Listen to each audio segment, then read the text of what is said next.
严市长有请。好，各位伙伴，大家早安哈！真的很高兴有这个机会来跟大家分享，在整个公部门我们在推动公共服务的过程中，我们如何去导入政府的一个人工智慧。事实上，人工智慧这个名词在公部门里面我们也不陌生。上一年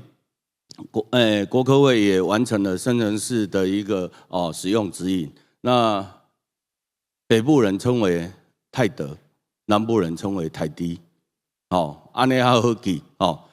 就是说这样的一个指引，那或许大家会觉得很奇怪，为什么先有指引，没有一个法律出来？事实上，他走的就是说要跟时间能够契合，在最短的时间，让各个部会可以去导入整个人工智慧的一个使用。大家或许也知道，事实上在6、7年前，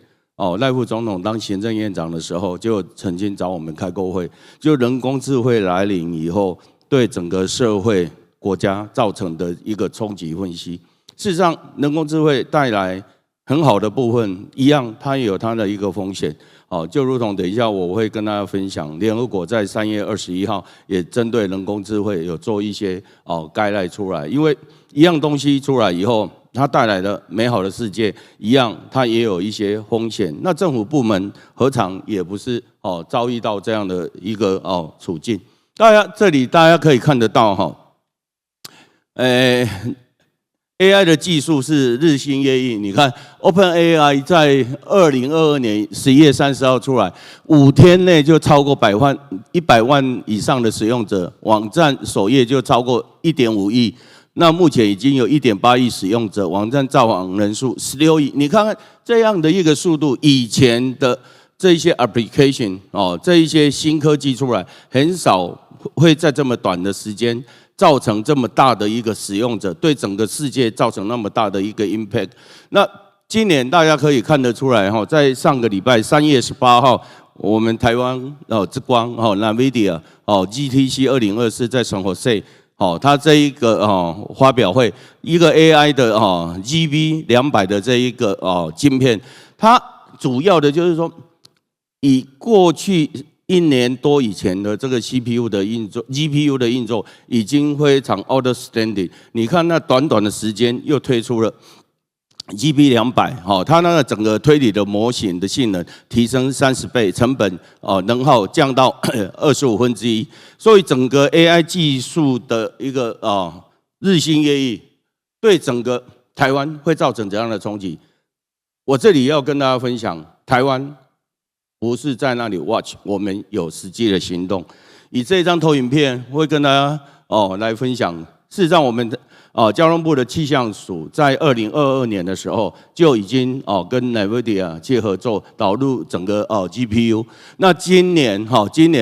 已经建构完成这个Earth-2的一个气候数位孪生云端平台。它有什么特色呢？目前是最先进的扩散模型。它的解析度可以从25 km 到2 km， 运算速率提升1000倍，能源效率可以提升3000倍。事实上，每一年台湾都会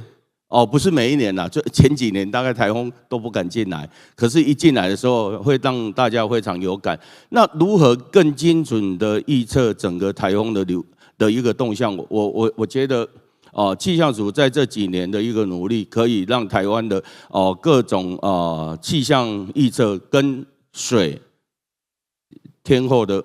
做很多的 connection， 这个就是一个非常非常重要的一个应用。政府机关我们常常会面临到大家都在观望，不敢马上去使用一个新的技术，所以这个也就是我们。非常担心的，常常一个技术在民间已经用的非常的 hot， 可是政府部门只有少数几个机关有在 try， 其他好像都在观望。这个也就是在公部门我们现在面临到的一个困境。我们现在事实上也在思考如何更快速的把这种人工智慧带来的友善性、便利性，还有它的效益，可以快速的部署到所有的中央跟地方机关，所以这个也就是过去这2年多来我们一直在思考的一个问题。我这里也顺便利用这个场合，也谢谢人工智慧学校，过去这几年也协助我们办了很多的课程。那上一年我们有46门课，在整个我们数位学习的平台，有3万多人去上课。今年我们的课程会增加到59门课。那我们随时会把更新的课程提供到数位课程里面来，因为数位课程它可以让更多的中央跟地方的公务同仁来上课。同样的，我们也做了一件事情，我们把这个课程也分享给民间。那我们希望就是一次的投资，让它的效益极大化。那在这里真的谢谢人工智慧学校过去给我们的一个指导跟协助。那大家会思考，在大环境挑战底下，我 AI 的潜力到底能够做到怎样？传统最 basic 的部分是再从辅助人力的部分，它辅助人工作业，弥补不足的人力。大家也知道，少子化，现在到公部门来服务的每一个公务同仁，他都会想公务机关的待遇是怎样，他的 life cycle， 他的 career plan， 这些对他来讲，他的评估的因素就很多。在这样的一个氛围，那我们如何来解决部分人力不足的部分？这个我们就要去善用整个人工智慧的导入。再来 AI， 它对我们做了怎么样帮助？精准作业、数据分析预测、政策评估更加的精准。以前我们大概就是用工人智慧，用我们已知的这个知识去做分析，可是我们那个资料量还有那个资料的 dimension 事实上是不够，所以当我们大量引进人工智慧，可以让我们整个决策的精准度更高。我这里必须要很诚实跟大家讲，现在政府整个社会发生的事件，坦白讲，都不是一个单一部会可以处理，都是很多跨部会，那么多的部会，你必须要很快速的去整理，所以我们更加要去善用人工智慧它带来的一个便利性。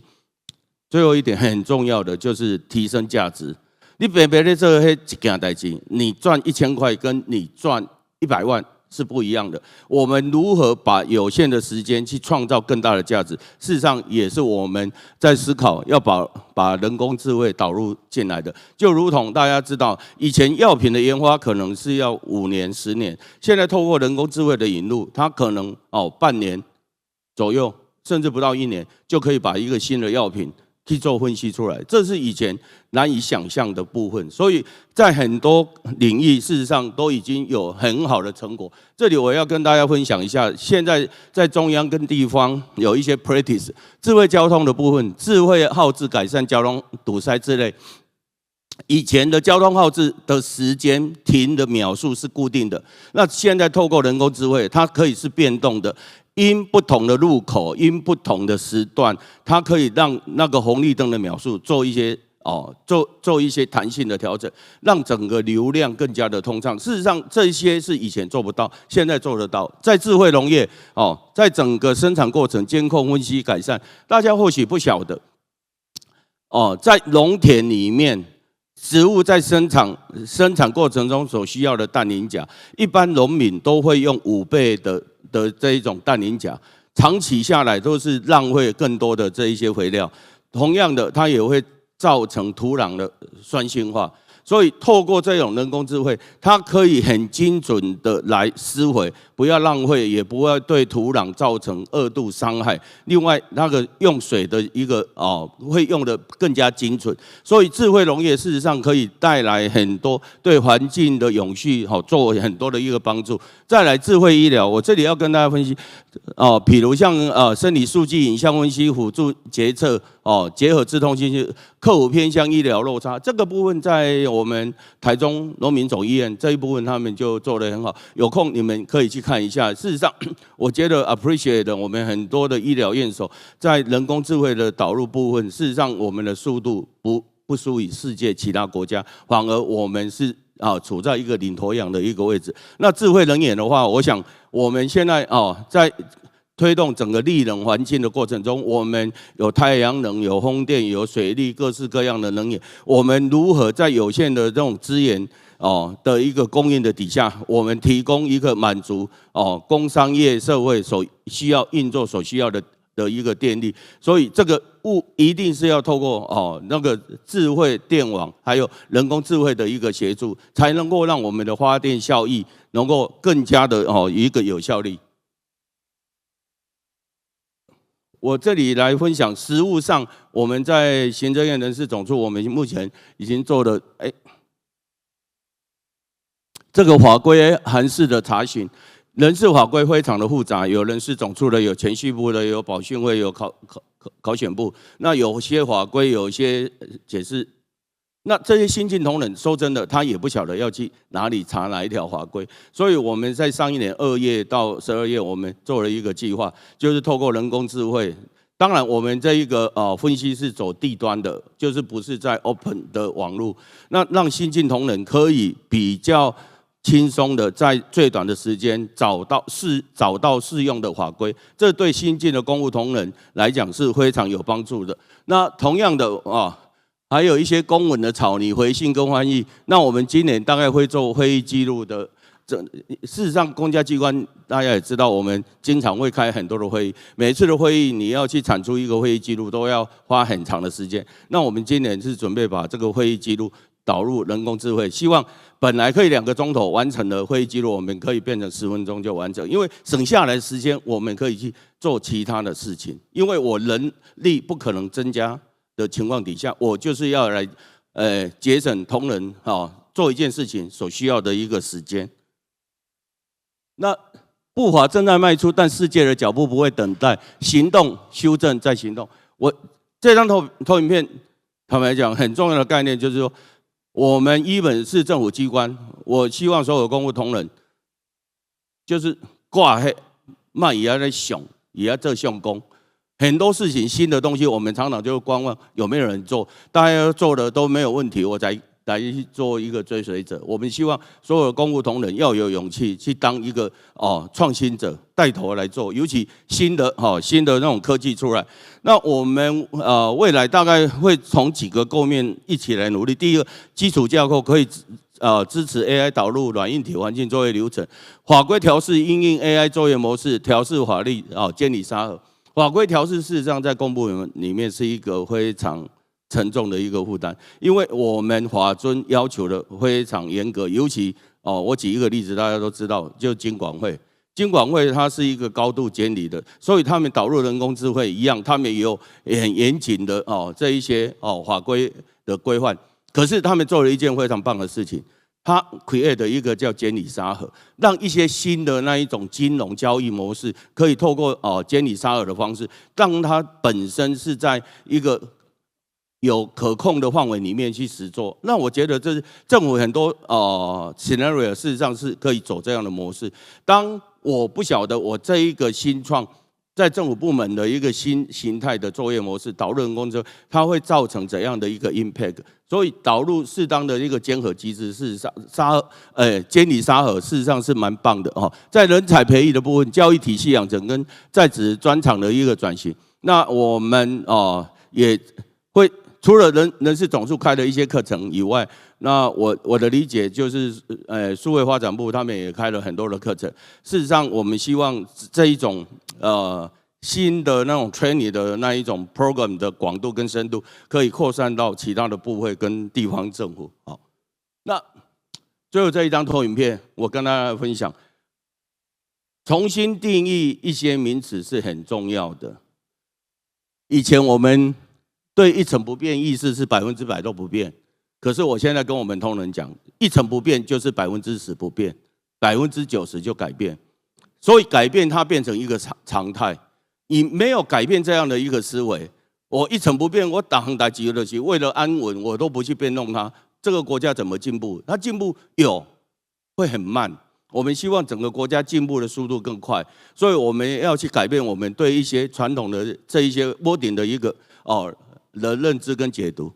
再来，我们希望大家要养成一个接受改变、拥抱创新的一个 mindset。这个里面最关键的就是要去建构允许犯错的组织文化，因为公家机关很多都是在做防弊，所以公务同仁他不大敢去尝试创新，因为创新之后，假如有一些副作用，他会有写不完的报告。那如何让这些同仁他可以免责？所以去营造一个允许犯错的文化，是一个非常重要。那我们也更期待有更多人把传统的工人智慧转变为人工智慧。那用讲的做简单的啦，要安怎做？事实上是要有一些技巧。我们就是会安排一些课程，让更多的同仁就是去用情境式的一个呈现。传统的是安尼做，你导入人工智慧以后，一起安怎做，你可以去看。所以我们开了很多课程，我们不讲理论，我们就是 before 跟 after。传统的这件事情做是多少人做要多少时间？那我新的这个课程，我是用怎样的方式？它产出的效果是怎样？品质有没有差？没有，反而更好。以前做不到，我现在做得到。以前可能要5个人，我现在可能2个人我就可以完成。以前可能要3个月，我现在可能半个月就可以完成。事实上，用实际的那种 scenario 去游说他们，让他们会比较有信心。因为公务机关有时候大家就是他的思考的路径会比较周延呐。一考虑会做起来，伊就惊嘛。但是你说民间企业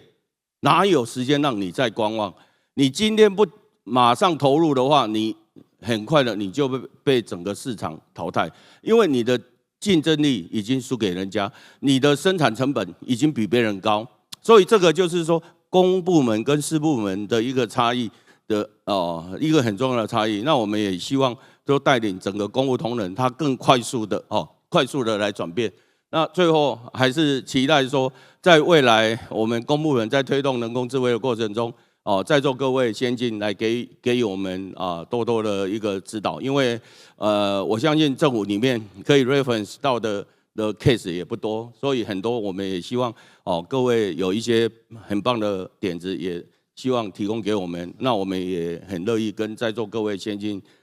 请教。那我想时间的关系，感谢大家的聆听，谢谢。掌声谢谢行政院人事总处苏俊荣人事长的分享。